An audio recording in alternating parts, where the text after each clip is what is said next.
Hello and welcome to swell IAS. इस video में हम ये इंडियन नेशनल मूवमेंट का सीरीज का 5वां लेक्चर है। इस लेक्चर में हम बात करेंगे पीजेंट मूवमेंट की, जैसे आपको लास्ट लेक्चर में बताया था। ठीक है, ये पॉलिटिकल साइंस स्टूडेंट जो पॉलिटिकल साइंस ऑप्शनल लिए हैं यूपीएससी में और बीए पार्ट 2 के लिए भी है। ठीक है, चलिए पीजेंट मूवमेंट स्टार्ट करते हैं। ये थोड़ा स्पेलिंग यहाँ पे ये ठीक है अब, ओके, ऑल राइट। देखिए जो पीजेंट मूवमेंट है, सबसे पहले मैं आपको पीजेंट के बारे में अगर मैं आपको बताऊं तो सबसे पहले ये है कि पीजेंट किसको कहेंगे आप।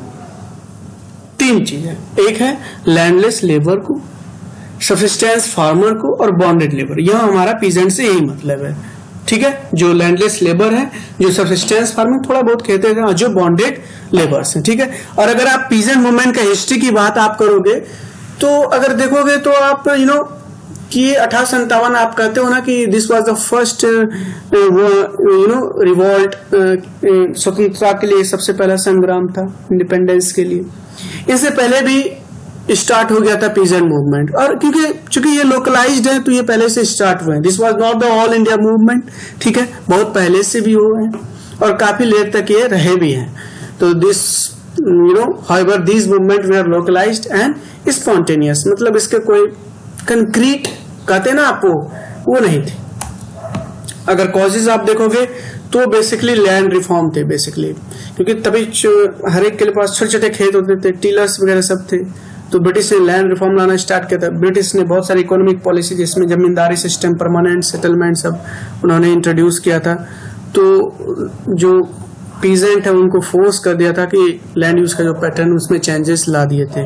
ठीक है ना, लैंड रिलेशंस में बहुत सारे फोर्स चेंजेस आए थे। ठीक है, और रेवेन्यू सिस्टम में बहुत सारे बदलाव आया था। ठीक है ना, क्योंकि तभी क्या थे जो वो उपजाते थे उनका ही बेसिकली होता था, और बहुत सारे एक बिगर अमाउंट में उसका होता था। लेकिन नया रेवेन्यू सिस्टम आने की वजह से जो है बेसिकली एक हैवी अमाउंट जो होता था प्रोडक्शन का वो ब्रिटिश गवर्नमेंट को देना होता था। ठीक है, तो ये थोड़ा कारण रहा है पीजेंट मूवमेंट का, चाहे वो किसी भी रीजन्स को, इंडिया के अगर एंसेंट इंडिया की बात करें, सॉरी एंसेंट इंडिया नहीं, अगर इंडिया 1870 के आसपास बात करें तो तभी हर जगह जो मूवमेंट हुए उसके यही मेन 3 कारण रहे हैं, आप कहीं भी देख लो। ठीक है, इसको हम 3 फेजेस में पढ़ेंगे।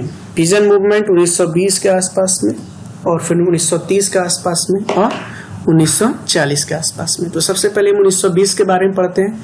तो इनिशियली क्या था, शुरुआत में जो इंडियन नेशनल कांग्रेस है उसने इस इशू को उठाया नहीं बेसिकली। ठीक है, एक कहते हैं ना बे पे किनारे पे छोड़ दिया था, और कम्युनिस्ट ने इसके लिए क्रिटिसाइज भी किया था कांग्रेस को कि कांग्रेस जो है ना बुर्जुआ पार्टी है। ठीक है ना, वो गरीबों का पुअर्स का ध्यान नहीं रखती है। ठीक है ना, और गांधी जी जैसे ही आते हैं, ठीक है ना, एज ए हीरो उन्होंने इस इशू को उठाया। ठीक है ना, और उसके बाद कांग्रेस मजबूर हो गया उठाने के लिए। ठीक है ना, तो गांधी जी का अगर आप देखोगे, जैसे वो खेड़ा मूवमेंट है आपका, जैसे चंपारण मूवमेंट, तो सबसे पहले तो यही हुआ था ना, जैसे आते ही बिहार में उनको बुलाया गया था। तो ये क्या था, एक बेसिकली पीजेंट मूवमेंट ही तो था। चंपारण मूवमेंट या खेड़ा मूवमेंट का तो पीजेंट मूवमेंट था, तो और इसी पीरियड में हुआ था। तो गांधी जी का अप्रोच था बेसिकली दिस वाज द रिकंसर्टली, क्योंकि बेसिकली आईएनसी जो था वो पीजेंट इशू को रेज नहीं कर रहा था। ठीक है ना, और धीरे धीरे क्या हुआ कि अब इंडियन नेशनल कांग्रेस आईएनसी भी इशू को उठाने लगा था। गांधी जी तो उठाए ही, क्योंकि शुरुआत उन्होंने किया था। कम्युनिस्ट तो उठा ही रहे थे, उन्होंने बड़े लेवल पे उठाना स्टार्ट किया था। क्यों? क्योंकि कंपटीशन और भी बढ़ रहा था। क्यों?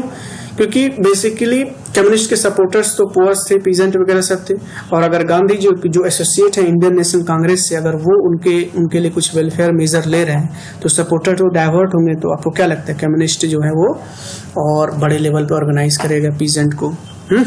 ओके, 1930 के आसपास अगर आप देखोगे तो यहाँ पे मैंने जैसे आपको बताया कि आईएनसी ने बड़े लेवल पे जो काम स्टार्ट कर दिया था पीजेंट के इश्यूज को लेकर के। ठीक है ना, ऑल इंडिया करेक्टर भी डेवलप हो चुका था इस समय के आसपास। अगर आप देखो तो किसान सभा वगैरह सब आ गए थे।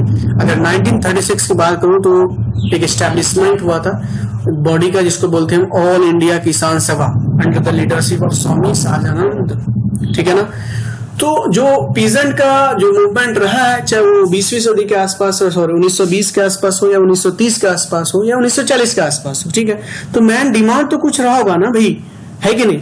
तो बेसिकली अगर ब्रिटिश ने जो भी बदलाव किए थे तो उसको ही एज ए इनिशियल स्टेज में वो था बदलाव वही चाहते थे। क्या थे? बेसिकली लैंड रिफॉर्म लाए थे, तो कहते भाई जमींदारी को खत्म करो, टीलर्स को लैंड दो, ठीक है ना, छोटे छोटे के जिसके थे ऐसे करो, ठीक है। सरप्लस जो भी होते हैं लैंड उसका डिस्ट्रीब्यूट करो, ठीक है। जो मिनिमम वेजेस होते हैं लेबर के लिए उनको फिक्स करो आप, और लैंड रेवेन्यू में रिडक्शन करो, क्योंकि इतना बड़ा अमाउंट हम आपको दे नहीं सकते। तो this was the main demand of the peasant in this phase, particular phase of 1930, right.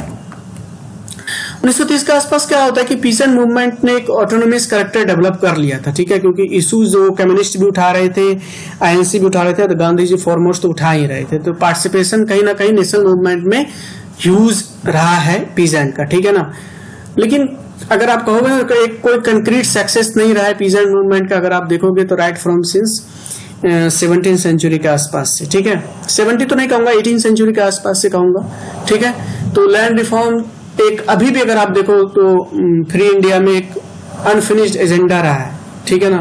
और इंडिया में जो इन्वेस्टमेंट है इन्हीं के कारण रुका पड़ा है, नहीं आता है, क्योंकि भाई यहाँ पे लैंड एक्विजिशन में बहुत सारे प्रॉब्लम्स रहे हैं, लेबर लॉज बहुत स्ट्रिक्ट हैं, ये सारे यार बदलाव की जरूरत है, ठीक है ना। जैसे वियतनाम हुआ, लाओ हुआ, या फिर एशियन कंट्रीज ने बदलाव लाए हैं, तो इन्वेस्टमेंट वहाँ चाइना से डाइवर्ट होकर जा रहा है, इंडिया नहीं आ पा रहा है। तो this was the main reason, India को इस सिनेरियो में काम करना पड़ेगा। तो main reason for the agriculture backwardness क्या, रूरल पॉवर्टी तो हो गया। जो आप देखते हो नॉर्थ ईस्ट में वहाँ पे एक्सट्रीमिज्म किस तरह फैला है, तो उनका भी रीजन रहा है यार। 1940s के आसपास अगर आप देखोगे तो रेडिकलाइजेशन बहुत लेवल पे हो गया, क्योंकि 30 के आसपास मैंने बताया ना आपको रेडिकलाइजेशन स्टार्ट हो गया था, 40 में तो चरम सीमा पे होगा। तो इसमें दो मूवमेंट है, तीन है बेसिकली, लेकिन दो ज्यादा इंपॉर्टेंट है। जैसे पहला है तेभागा मूवमेंट और तेलंगाना मूवमेंट, ठीक है ना। तेभागा मूवमेंट क्या कहता है कि भाई उस पीजेंट ने क्या बोला कि जो भी प्रोडक्शन होगा, जो भी प्रोड्यूस होगा, उसका 2/3 हम रखेंगे, ठीक है, 1/3 आपको हम देंगे, ये डिमांड था, ठीक है। तेलंगाना मूवमेंट आप देखो कि अभी आप देखते हो कि 2014 में 14 जून के आसपास इस्टेब्लिशमेंट हुआ, तेलंगाना को आंध्र प्रदेश से अलग किया गया था, ठीक है ना। तो तेलंगाना मूवमेंट आज से नहीं कब से स्टार्ट है, ठीक है, क्योंकि रिसोर्सेज जो है ना वो तेलंगाना से एक्सट्रैक्ट किया जाता था, डेवलपमेंट आंध्र प्रदेश के साउथ रीजन में हो रहा था, तो इसलिए तेलंगाना अलग होना चाहिए। Telangana movement which was the more violent movement, peasant confiscated the land and redistributed among the landless labour. और भूदान मूवमेंट बहुत इंपॉर्टेंट, पोस्ट इंडिपेंडेंस इंडिया में आप पढ़ोगे इस मूवमेंट के बारे में, विनोदा भावे के द्वारा लीड किया गया था इसको, ठीक है ना। और it had significant success, Bhoodan movement, ठीक है। इस पीजेंट मूवमेंट में इतना ही है, ठीक है। उम्मीद करता हूँ आपको समझ में आया होगा। आप शेयर कीजिए, ठीक है, लाइक कीजिए, मेक श्योर सब्सक्राइब भी कीजिए अगर आपको अच्छा लगे तो। और इस वीडियोस का जो पीडीएफ्स है वो आप सोहल आईएएस, आप टेलीग्राम ऐप वहाँ ओपन कीजिए, वहाँ पे सर्च कीजिए सोहल आईएएस, वहाँ पे से आप ज्वाइन करके आप पीडीएफ के डाउनलोड कर सकते हैं। आने वाले सारे के आप एक्टिवेशन आपको मिल जाएंगे, तो प्लीज श्योर। थैंक यू यार, चलिए रहने देते हैं। आप सेफ रहिए, सुरक्षित रहिए, and God bless you all. Thank you.